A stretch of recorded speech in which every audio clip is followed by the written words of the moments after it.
Okay, the next one, more enjoyable surveys have fewer grids and grid items. So the orange line at the top is the number of grid items. So basically that would be the number of things going down a grid. So usually you might have a rating scale across the top. Maybe it's agree to disagree, and then you have a bunch of attributes down the side. So it's generally what's down the side. And you'll see the very enjoyable had on average 90.3 items, while the not at all enjoyable had almost 150. And then the number of grids is the actual number of grid questions. So how many times in the survey do you see a grid question? And that went from 9.2 to 13.9. And honestly, I think these numbers are high too. And I think the survey satisfaction scores would be much more positive for this if those numbers were much lower. More enjoyable surveys don't ask questions that don't apply. Again, I have some open-ended comments. The survey did not allow me to say I don't use the product, so my answers were not based on any knowledge. Best example I can think of for this is I answered a survey on beverages, had a mix of alcoholic and non-alcoholic beverages, and the question was, what brands have, or what products have you ever drank? I'm like, okay, I've drank all these brands, or all these products, and I said, oh yeah, I've drank beer, but I haven't drank beer anytime recently, probably been 20 years. So, yeah, I'm still legal at 20 years. Make sure I haven't put myself back before I was allowed to drink. So it then proceeded to ask me a lot of questions about beer. I'm like, but I don't drink beer now. So clearly they should have asked a question that was more pertinent on what do you drink now, not what have you ever drank, to make sure they were truly getting people that could answer questions. I have no knowledge of beer. You're asking me questions. I couldn't even begin to answer half the questions. The first question asked where I shopped online, and I said I didn't shop online. Then it proceeded to ask me numerous questions about my online shopping experience. Thought that was pretty stupid. And I do see these type of things happen where we should have skipped people out, or we should have, if we want, a lot of times you do want information on, well, why don't they shop? Well, then ask them why don't they shop. Don't force them to go through the same set of questions as the people that are shopping online. It makes no sense. So you need to use your technology to ask the right questions of the right people. I mean, we have so much more technology now to control questionnaire flow than when I first started in marketing research, and I was doing on-the-mall interviewing and paper and pencil phone interviewing, where it was up to me to make sure I was skipping to the right place. But now the program will actually skip them to the right place, so we need to make sure those controls are in place and that we're doing that. I said in the beginning that I was neither trying to conceive nor had I bought an ovulation test kit before, but then I still had to continue with the survey. So we're asking them questions on something they have no experience with, and honestly, that's a pretty sensitive topic too. So you may also be making someone very uncomfortable, or if it's something they've had issues with, you're making them upset. So you want to make sure that if you're asking these type of questions that you're getting the right people. It's hard for me to answer questions about a store I only go to once in 6 months or so. And that's pretty common too. A lot of times you're answering questions about brands or stores that you've shopped or used in the past, or that you're aware of, not that you've even used. So it's very hard for them, if you haven't shopped somewhere, to really answer those questions. Like, yeah, I'm aware of Walmart. I never shop Walmart for very specific personal reasons. But asking me questions about Walmart is not going to get you anything, because I'm never going to shop at Walmart. I refuse to shop at Walmart, and asking me the questions is just absurd. So we need to be smarter about how we're asking things. I had to answer questions on brands I knew nothing about, so kind of the same type of thing. We're asking them things that they just don't know about. And they want to give honest, open answers. That's one thing we do here too. They want answer choices. They want questions that they can answer, and they want to give us truthful answers, and they want to feel like they're contributing something. So more enjoyable surveys also offer appropriate answer options. So kind of a similar type of thing, but now we're to more specifically the answer options, not just the questions. I had no choice but to say an answer in some columns, and I don't even shop at all these stores. So it's the same type of thing. We're trying to make them say something, and they don't know what to say. It didn't give enough options. There were other reasons why I don't buy products, such as it takes a long time to use them up. So again, they want to be able to say what they really mean, and they hate when they have to choose something just because their answer option isn't there. A survey like this forces us to make choices we may not agree with. I always need an open-ended question, as none of your answers are ones that I would choose. How can I possibly rate something I've never heard of? So you will see sometimes weird answers in open ends if on some previous questions they felt like they couldn't answer a question. I don't like having to pick an answer when what I want to say is not applicable. And I will say you do need to use some caution when you use not applicable, don't know, none, because those can be easy answer options. So people may just default to that because they don't want to give the thought. And we do a lot of times force people to make a decision. One thing you can do to make people feel better is to say, to the best of your knowledge, answer the questions. I mean, there's ways you can phrase things to try to make people feel more comfortable in giving an answer, even if they don't know a lot about the subject. More enjoyable surveys use clear, succinct language. So a few things here. You definitely want to write to understand. So you want to use easy to understand language. The other thing you want to do is you want to avoid unnecessary scene setting and minimize any necessary scene setting. So a lot of times at the beginning of a question, you'll see a long paragraph. And it's like setting the scene. Imagine you're in the store and you're in the blank whatever aisle and you're shopping for this. I mean, it's a long paragraph. No one reads that. They look at that paragraph and go, whatever. I don't read it. And I'm in marketing research. So you really want to minimize what kind of scene setting you're doing and realize that people are not going to read that information. A few other things. Susan, can I yes. pause you for just 1 second here? When I took a seminar at Burke on survey design, now obviously they didn't say make a long, boring scene setting thing, but they said make sure you put your questions in a context. So in other words, rather than, since we're dealing with radio, rather than saying which radio stations do you listen to, I'm trying to encourage the students to be precise and specific and say, okay, make sure you specify, are we talking AM, FM? Does that include satellite radio? Does Pandora count or not? Yeah. So there's kind of a balance, wouldn't you say there, and that you do need to put your question into context. If you're asking, for example, about traveling by air, taking a flight somewhere, what are a couple of totally different contexts that could, depending on which context you use, could make for totally different answers? How about like business versus travel?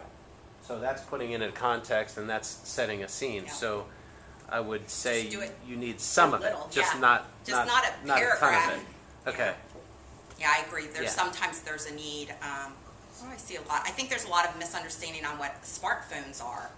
And if you don't define smartphone, you may get some really weird answers and go, because then you ask later, well, what brand of smartphone do you have? And none of the brands that you've given are brands they have. Well, that's because they really don't have a smartphone, but right. You didn't define smartphone and they think their phone is a smartphone. Because actually mine's questionable because I need a new phone and mine's like 3 years old.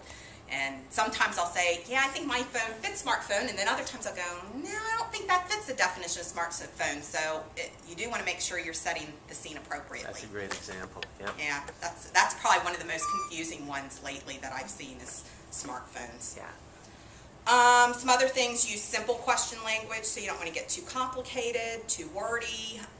You want to keep it kind of conversational and short. Avoid technical and large words, so don't use marketing words. I've read some places where they say actually write to a 5th grade reading level. So you don't want to use big words. People don't understand them. It makes them feel dumb because they don't understand the words in a simple questionnaire. So it is good to write to that lower level. And you can actually check your level of your writing in Word. At least you used to be able to. Yeah, you can, I forget where it's at, I'd have to look at it, but you can actually, it'll go through your document and grade it and say this is the reading level. So you can actually do that. You didn't know that? No. I taught him something. That might be scary. I'm reading at a pre-K level.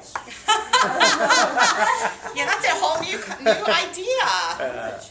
Yeah, that's neat. That's neat. You also want to ensure correct spelling and grammar, which you think that would be like a common thing, but I do see misspellings, I see grammar issues, and a lot of times I will give that it seems like it's a foreign written survey, so it's not an English speaking person, and they've tried to make it into an English questionnaire, and they don't always personally, I think our English language is probably one of the worst languages in the world to learn, so they don't always get all the nuances, and you can tell. But then there's just stupid things where clearly an English person wrote it and just doesn't know what they're writing. So definitely check for spelling and grammar, and don't trust Word to check that for you because it does not always do that correctly.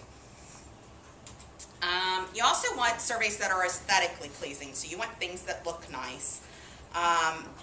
All of our stuff has been developed by professionals, and we've tested it with panelists to make sure that what we're presenting makes sense, looks good, and everything, and people can answer questions. We don't want them hung up on the way something looks and not be able to answer the questions.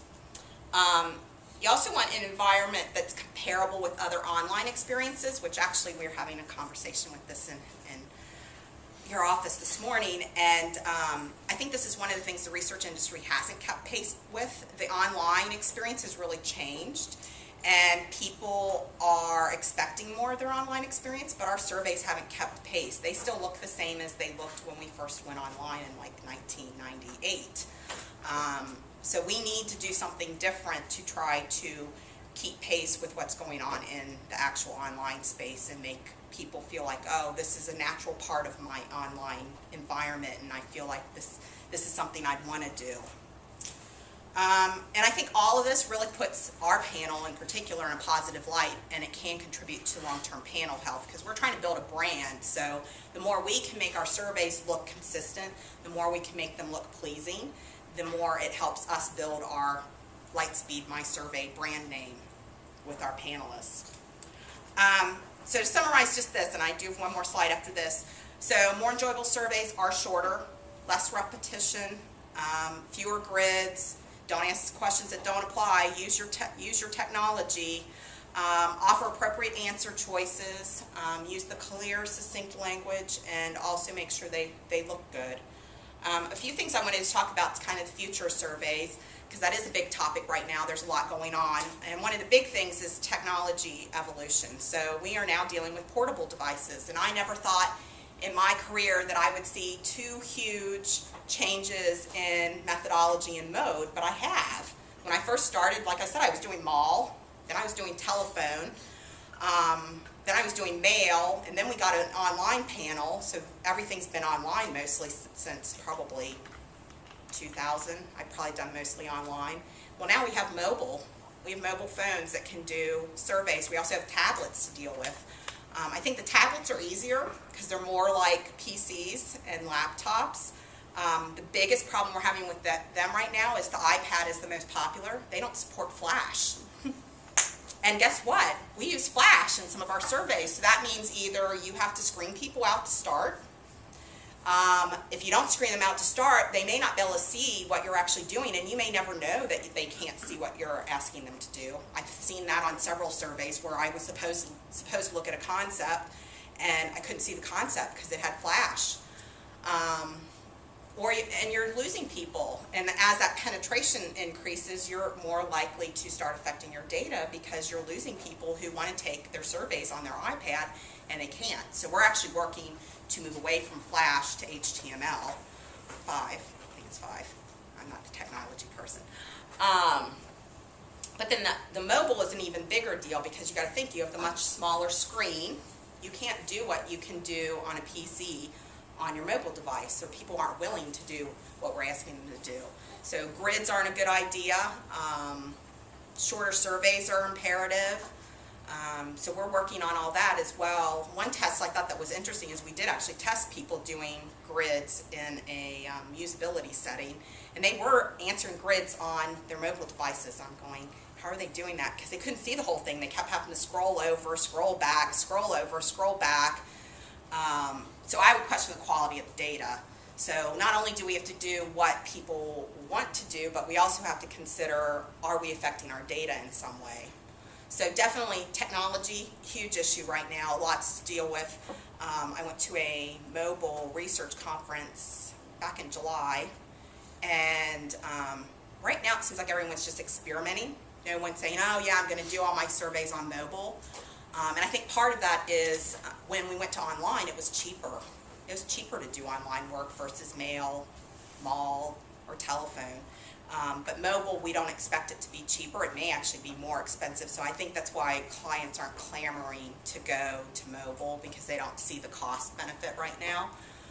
And I don't think they ever will, honestly. I think it will actually be more expensive to do that. You're getting the quizzical well, look. yeah. Number one, I don't understand why it would be more expensive. Number two, how do you know what percentage of people? In other words, if you put out a survey out there to your panel, you don't say on there you can't use your mobile phone on this survey, do you? No, but you can detect, which is one of the things we're working on. You can detect, Right. and you could. We're hoping to get to the point where we're only serving up surveys to a person that will work on the device they're on at that point in time. But we do need to worry about what does that do to our data. And as for the more expensive, I think it'll be more expensive because I don't think we'll ever go all mobile. It'll be some people are answering online, some people are answering on mobile, so you have to have multiple programming. You have to be doing things differently, so it's just a little more expensive because you're trying to put two modes together rather than just one. So in other words, the programming, what I've usually done is I've programmed it as if it were, and Qualtrics has some nice defaults that say program it for an iPhone. Yeah. So I'll program it for an iPhone, especially when that's data with students, because I know that most of you, that's your main thing, not a PC, right? That's your main contact.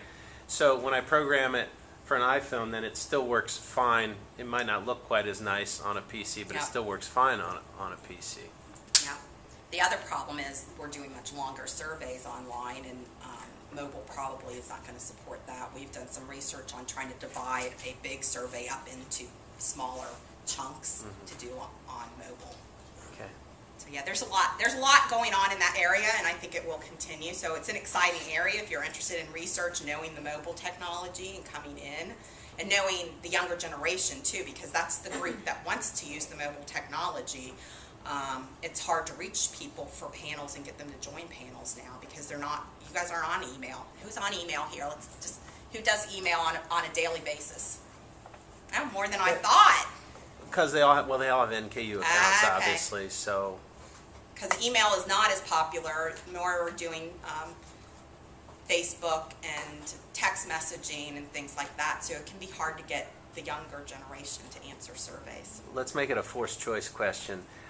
Who does more email communication than Facebook/texting? Okay, who does more Facebook/texting communication than email?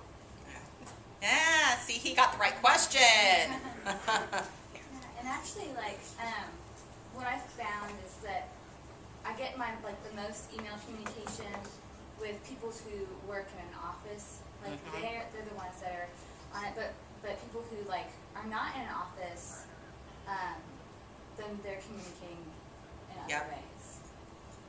Yep, I would agree. Any other comments on that one? Because I have a few other things that are the future. The other thing are survey options, and some of the big things that have been being talked about are gamification. So you're basically turning a survey into a game or applying game mechanics to surveys. And actually, we're really lucky. We bought a company last year, GMI, who's done a ton of work in this area. So we have experts in this area now. The big thing that they found is, it does make people more engaged. They like the activity better, but it changes your data. So anytime you're comparing to an old study, you're tracking results, you're comparing to a database, you could actually be affecting your norms because you've changed how you're doing the questions. So it's just something to keep in mind. It may be better for new projects, new clients who really want to make a change, and not people who may still be trying to compare to something in the past. The other big news in the industry are routers, and a router is a way to get people who want to do a survey now to an appropriate survey. So right now we generally send an email, they log in, they do that survey. Well, with this, they're actually asked a few questions when they first log in, and they're sent to a survey that hopefully they will qualify for. There's usually a few more questions when they get there, but we're increasing the odds that they're going to get to a survey that they will actually be able to take, because they're there now, they're willing. We don't want to send them to survey after survey after survey that they don't qualify for. So definitely huge news in the industry, and some routers are better than other routers. The ARF is actually, I think, going to do some work with routers, the Advertising Research Foundation, to better understand some best practices in that area.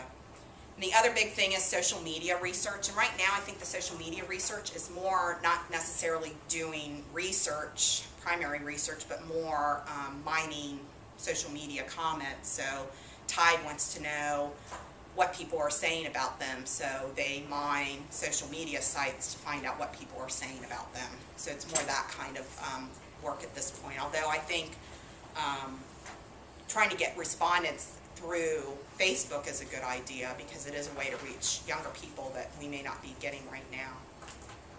So that is all I have.